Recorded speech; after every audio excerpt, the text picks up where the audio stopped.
માનવ સભ્યતા અને વૃક્ષનો અતૂટ નાતો રહ્યો છે. માણસનો જન્મથી લઈ મૃત્યુ પર્યંત કોઈ સાથી હોય તો એ છે કાષ્ઠ. જન્મતાની સાથે માના ખોળામાં અને લાકડાના પારણાથી શિશુની જિંદગી શરૂ થાય છે. તે ઠેઠ વૃદ્ધાવસ્થામાં હાથમાં લાકડી અને અંતિમ યાત્રા માટેનો મુકામ ચિતા પણ લાકડાની. વસુંધરા જ્યારે જંગલોથી હરીભરી લીલીછમ હતી, ગીચ વનાવરણ હતું, ત્યારે કોઈ સમસ્યા ન હતી. પણ જેમ જેમ માનવ સંખ્યા વધતી ગઈ એમ માનવીની અનિવાર્ય જરૂરિયાત લાકડાની માંગ પણ વધતી ગઈ અને એ પોતાની આ માંગને પૂરી કરવા જંગલોના સહારે ચાલ્યો ગયો. વૃક્ષો કપાતા ગયા અને જંગલો પાંખા થતા ગયા અને એક નવી સમસ્યાનો જન્મ થયો. એ સમસ્યા એટલે ગ્લોબલ વોર્મિંગ. ગુજરાત રાજ્યની ભૂપેન્દ્રભાઈની સરકાર આ બાબતને પ્રાથમિકતા આપી રહી છે અને સમગ્ર રાજ્યમાં સઘન વનાવરણનું આયોજન કરવામાં આવી રહ્યું છે. રાજ્યનો વન વિભાગ આ માટે કાર્યાન્વિત છે. ભારતમાં કુલ 14 પ્રકારના વર્ગીકૃત જંગલો છે, જેમાં ગુજરાતને એગ્રો ક્લાઇમેટિક ઝોનમાં વિભાજિત કરવામાં આવ્યું છે અને 4 વિભાગમાં વહેંચવામાં આવ્યા છે. પ્રકાર 3B ઉષ્ણકટિબંધીય ભેજવાળા પાનખર જંગલો. પ્રકાર 4B દરિયાઈ ભેજવાળી જમીન ધરાવતા જંગલો. પ્રકાર 5A ઉષ્ણકટિબંધીય શુષ્ક પાનખર જંગલો.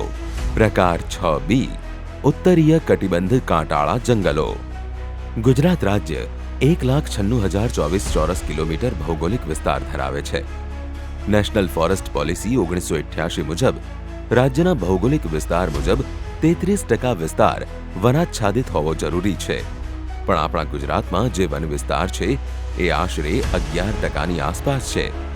જે વન વિસ્તાર છે એમાં વનાવરણ માટે 3-4 પ્રકારના આવરણ હોય છે, જેમાં પહેલા આવરણમાં ફોરેસ્ટ કવર, જેમાં નોટિફાઈડ વિસ્તાર છે, એને જે બહારનો વિસ્તાર છે જેને ટ્રી આઉટસાઇડ ફોરેસ્ટ અને ટ્રી કવર કહીએ છીએ, એ બંને મળીને જે એરિયા છે એને વેજીટલ અથવા ગ્રીન કવર કહીએ છીએ, જે ગુજરાતમાં અંદાજે 11% છે. એની સાથે સાથે દરિયાકાંઠે જે મેનગ્રોવ્સ હોય છે એ પણ વનાચ્છાદિત વિસ્તારમાં આવે છે. એ તમામ વિસ્તારમાં territorial forest, wild life forest, national forest sanctuary વન વિસ્તાર ગણી શકાય. એ તમામ વિસ્તાર મળીને જ 11% છે. જ્યાં વન વિસ્તાર છે ત્યાં તો વૃક્ષ વાવેતર, સંરક્ષણ અને સંવર્ધન વગેરે વન વિભાગ દ્વારા કરવામાં આવે છે. પરંતુ અંદાજે 90% જેટલી જમીન વન વિસ્તાર બહાર છે. એ જમીન પર વૃક્ષ વાવેતર કરવાનું કામ સામાજિક વનીકરણ વિભાગ કામ કરે છે. સામાજિક વનીકરણના નેજા હેઠળ વન વિભાગ દ્વારા વિવિધ મોડલ અંતર્ગત વિવિધ પ્રકારે વૃક્ષ વાવેતર કરવામાં આવે છે, જેમ કે ગ્રામ વાટિકા. રાજ્યભરના ગામોમાં જ્યાં સમથળ વિસ્તારોમાં ગોચર, સરકારી ખરાબાની જમીનમાં ગ્રામ પંચાયત અથવા સ્થાનિક સંસ્થાને સામેલ કરી વૃક્ષ વાવેતર કરવામાં આવે છે. રાજ્ય સરકાર આવા કાર્યક્રમોના અમલ થકી જનભાગીદારીમાં વૃદ્ધિ કરી રહી છે. હાલ હું વિરાણિયા ગ્રામ પંચાયતના સરપંચ પદે સેવા આપી રહ્યો છું. આપ જે જોઈ રહ્યા છો તે વિરાણિયા ગ્રામ પંચાયતની બિન ઉપજાઉ જમીન ઉપર વન વિભાગના સહયોગથી 75 એકડમાં અમે એક વનનું નિર્માણ કર્યું છે.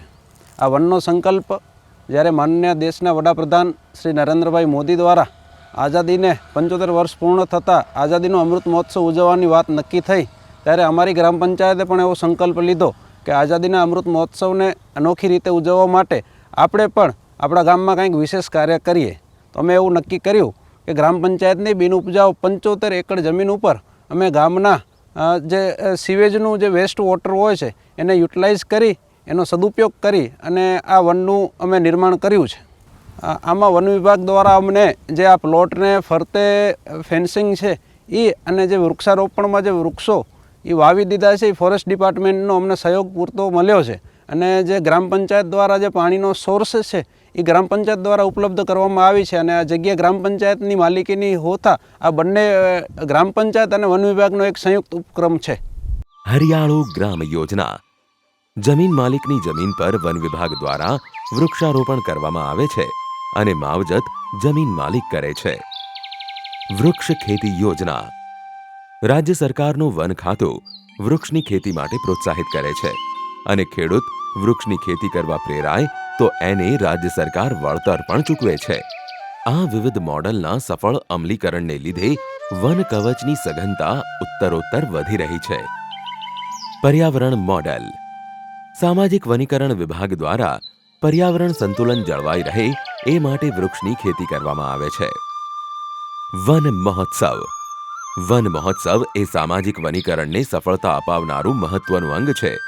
વન મહોત્સવનું આયોજન દર વર્ષે જુદા જુદા જિલ્લામાં ઉજવણી કરી જંગલ સાથેના સંબંધને મજબૂત બનાવે છે. ઉપરાંત જનજાગૃતિને પણ સુદૃઢ કરે છે. રોડ સાઇડ ટ્રી પ્લાન્ટિંગ એ રસ્તાની બાજુઓ અને ધોરીમાર્ગો પર વૃક્ષો વાવવાની પ્રથાનો ઉલ્લેખ કરે છે. તે લેન્ડસ્કેપના સૌંદર્યલક્ષી આકર્ષણને વધારવા, છાંયો પૂરો પાડવા, ધોવાણ ઘટાડવા, હવાની ગુણવત્તામાં સુધારો કરવા અને વન્યજીવોના નિવાસસ્થાનો બનાવવા સહિત બહુવિધ હેતુઓ પૂરા પાડે છે. ગયા દાયકામાં ગુજરાતમાં વન વિકાસ અને વન વૃદ્ધિમાં નોંધપાત્ર પ્રગતિ થઈ છે. રાજ્ય સરકારના વન વિભાગે વૃક્ષ વાવેતર માટેના અનેકવિધ કાર્યક્રમો, વિવિધ યોજનાઓના અમલ થકી FSI રિપોર્ટ અનુસાર રાજ્યના વન ક્ષેત્રમાં આશરે 1052 ચોરસ કિલોમીટરનો વધારો થયો છે. સઘન વનાવરણ વિસ્તાર વધારવા માટે માનવ શક્તિનો ઉપયોગ કરવામાં આવે છે. એની સાથે સાથે અદ્યતન ટેકનોલોજીનો પણ અમલ કરવામાં આવી રહ્યો છે. રાજ્ય સરકાર દ્વારા વન વિભાગે ટેકનોલોજી અને સંશોધન ક્ષેત્રે જે પ્રગતિ કરી છે એનો લાભ વનાચ્છાદિત વિસ્તારની વૃદ્ધિ દરમાં જોવા મળે છે. વન વિસ્તારનું જો યોગ્ય મોનિટરિંગ કરવામાં આવે તો યોગ્ય પગલાં લેવામાં સુગમતા પડે. G13, G13 geographic information system અને રિમોટ સેન્સિંગ જેવી ટેકનોલોજીનો ઉપયોગ વન વિભાગ કરે છે.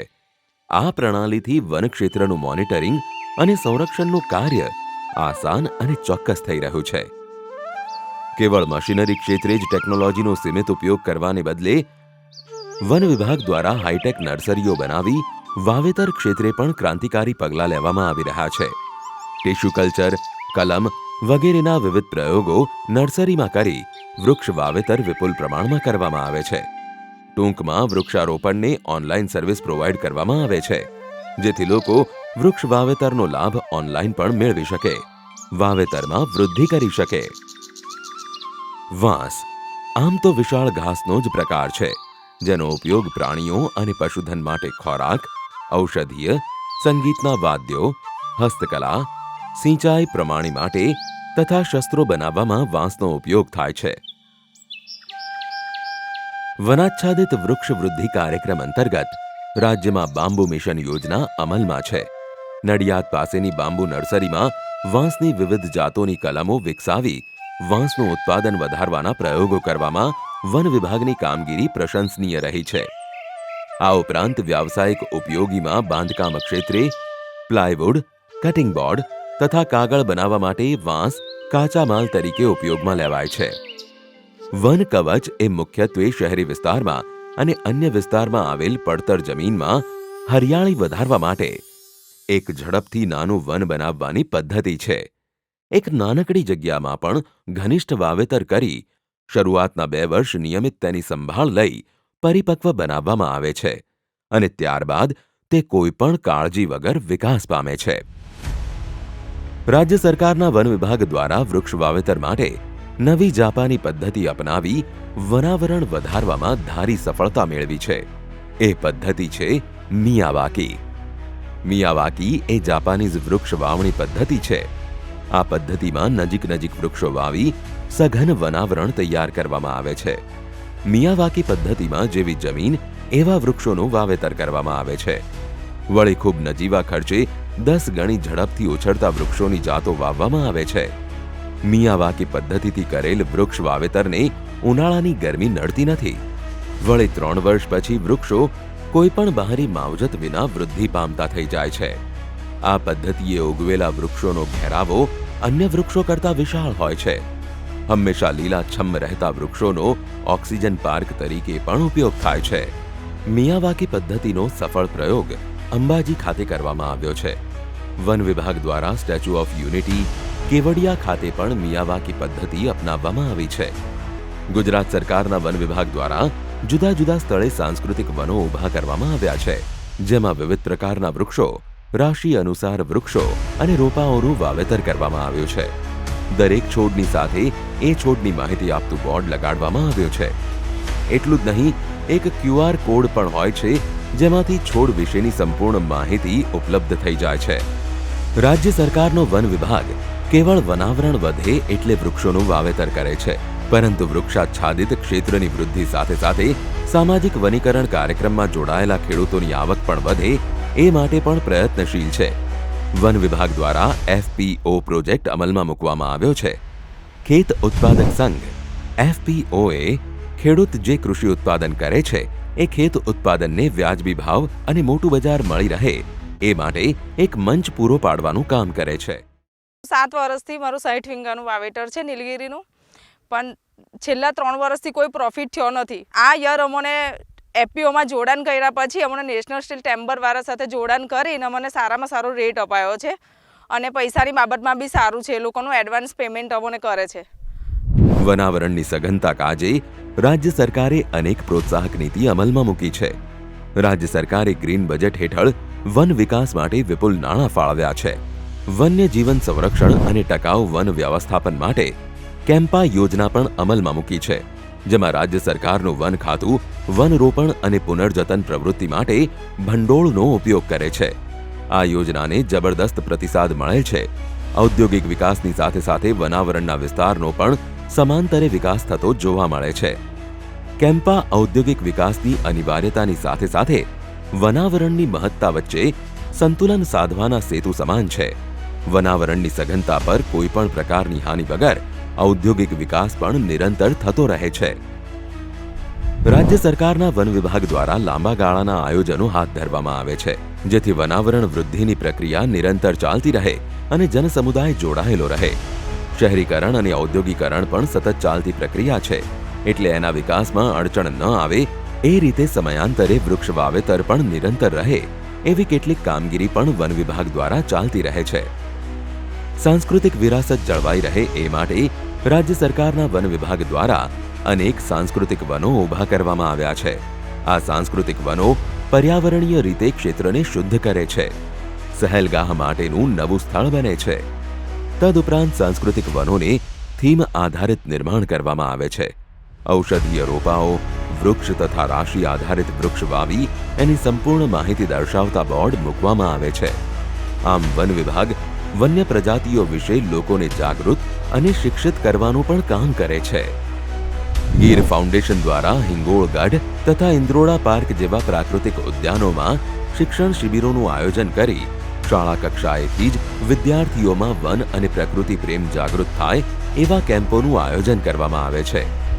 શહેરી વનીકરણ અર્બન ફોરેસ્ટ્રી યોજના હેઠળ શહેરની ખરાબા કે બિન ઉત્પાદક જમીન પર વનો બનાવવાની કામગીરી પણ કરવામાં આવે છે, જેનું શ્રેષ્ઠ ઉદાહરણ છે જડેશ્વર વન.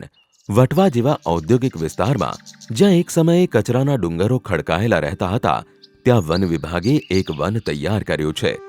થોડે દૂર આવેલા ભગવાન જડેશ્વરના મંદિર પરથી જડેશ્વર નામ આપવામાં આવ્યું છે. આ વન બનવાથી સૌથી મોટો ફાયદો એ થયો કે આસપાસની જમીનના ભાવો ઊંચકાયા, મંદિરોમાં દર્શનાર્થીની સંખ્યા વધી. વળી જ્યાં એક સમયે અસામાજિક તત્વોનો અડ્ડો ગણાતો એ સ્થળે વન બની જતા સામાજિક લાભો પણ થયા છે. અમને આ 32 વીઘા જગ્યાને કચરાના ઢગલામાંથી કાઢીને એક સુંદર સરસ વન, જડેશ્વર વન જેને કહેવાય છે, એ અમારા વિસ્તારને ભેટ સ્વરૂપ આપ્યું છે. આ વન બનવાથી અમારા વિસ્તારના મકાનો અને દુકાનોના ભાવ બી બમણા થઈ ગયા છે જ્યારથી આ વન અમને મળ્યું છે. અને સુંદર સરસ મજાનું ગાર્ડન વાતાવરણ જે અમને પૂરતું ઓક્સિજન આપે એ બધી સુવિધાઓ અમને અહીં ઉપલબ્ધ કરી છે. મેનગ્રોવ એકમાત્ર એવા વૃક્ષો છે જે ખારા પાણીમાં ખીલે છે અને પોષક તત્વો અને કાંપને ફિલ્ટર કરીને પાણીની ગુણવત્તામાં સુધારો કરે છે. તેઓ જીવન સાથે પણ ભરપૂર છે. 1500થી વધુ છોડ અને પ્રાણીઓની પ્રજાતિઓ મેનગ્રોવ પર આધારિત છે. આમાં માછલીઓ અને પક્ષીઓનો સમાવેશ થાય છે, જેઓ મેનગ્રોવ વૃક્ષો નીચે છીછરા પાણીનો નર્સરી તરીકે ઉપયોગ કરે છે. સામાજિક વન અને સમુદાયની ભાગીદારી, રાજ્ય સરકારની સંયુક્ત વ્યવસ્થાપન, જોઈન્ટ ફોરેસ્ટ મેનેજમેન્ટ, વન વિભાગ દ્વારા ચાલતી આ યોજના અત્યધિક સફળ રહી છે. વનાચ્છાદિત ક્ષેત્રની વૃદ્ધિ માટે યોજનામાં સ્થાનિક સમુદાયોને યોજનામાં સામેલ કરવામાં આવે છે, જેથી વન વિસ્તારોની સારી રીતે સુરક્ષા અને પુનર્જતન થઈ શકે છે. કાર્બન સિક્વેસ્ટ્રેશન. જંગલો કાર્બન સિંક તરીકે કામ કરે છે. પ્રકાશ સંશ્લેષણ દ્વારા વાતાવરણમાંથી કાર્બન ડાયોક્સાઇડ એટલે કે CO2 શોષી લે છે.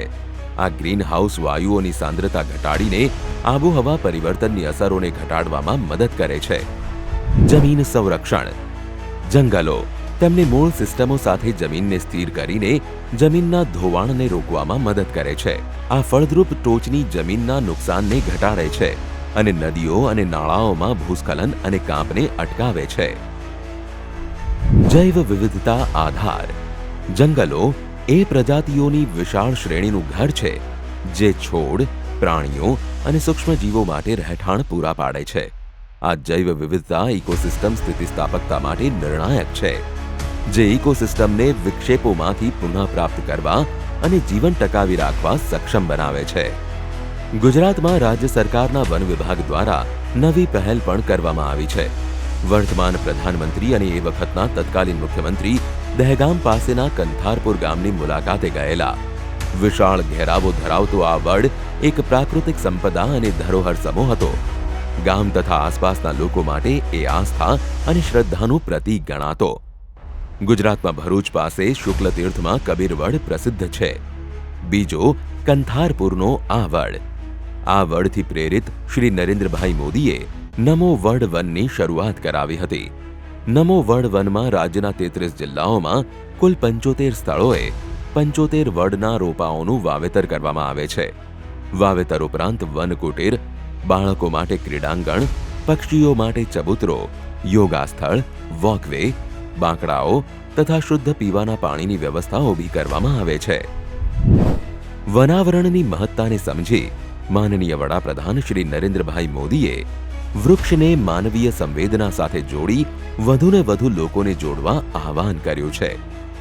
એક પેડ માં કે નામ. પોતાની માં સૌને વહાલી હોય એટલે એને નામે રોપેલા વૃક્ષની માવજત કોઈ પણ વ્યક્તિ હોય અચૂક લે જ.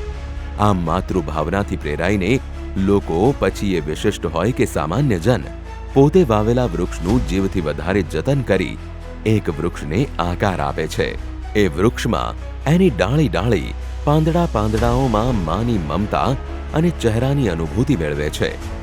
પર્યાવરણીય સંતુલન જાળવવામાં અને પૃથ્વી પર જીવનને ટેકો આપવા માટે વન આવરણ મહત્વપૂર્ણ ભૂમિકા ભજવે છે. અહીં કેટલીક મુખ્ય રીતો છે જે જંગલો પર્યાવરણમાં ફાળો આપે છે. આમ એક વૃક્ષ વધવાથી વનો કાર્બન સિંક તરીકે ઉપયોગી બને છે. ગુજરાત સરકાર પ્રગતિશીલ ખેડૂતોને કાર્બન ક્રેડિટમાંથી નાણાં મેળવવા માટે પ્રોત્સાહિત કરવાની પહેલ કરી છે.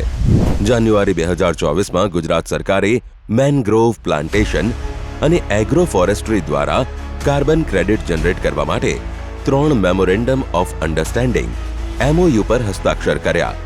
ગુજરાતના વન વિભાગે મેનગ્રોવ પ્લાન્ટેશન દ્વારા કાર્બન ક્રેડિટ જનરેટ કરવા માટે ₹2217 કરોડ એટલે કે $266 મિલિયન થી વધુના 3 MOU પર હસ્તાક્ષર કર્યા હતા.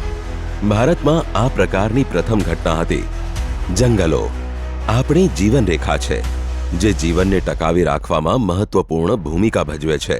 તેઓ અસંખ્ય પ્રજાતિઓ માટે ઓક્સિજન, ખોરાક, આશ્રય અને આજીવિકા પૂરી પાડે છે. જંગલો આબોહવા પરિવર્તનનો સામનો કરે છે અને જળચક્રનું નિયમન કરે છે. જંગલો જૈવ વિવિધતાને ટેકો આપે છે, લુપ્તપ્રાય પ્રજાતિઓ અને ઔષધીય વનસ્પતિઓને આવાસ આપે છે. તેઓ આપણને કુદરતી આફતોથી બચાવે છે, જમીનનું ધોવાણ અટકાવે છે અને પર્યાવરણીય સંતુલનને પ્રોત્સાહન આપે છે. આપણા ભવિષ્ય માટે ટકાઉ વન વ્યવસ્થાપન નિર્ણાયક છે. ચાલો આપણે ભવિષ્યની પેઢીઓ માટે આપણા જંગલોનું જતન કરીએ. તેમની જાળવણી સામૂહિક જવાબદારી. જંગલોનું રક્ષણ કરીને અમે તંદુરસ્ત ગ્રહ અને ઉજ્જવળ ભવિષ્યની ખાતરી કરીએ છીએ.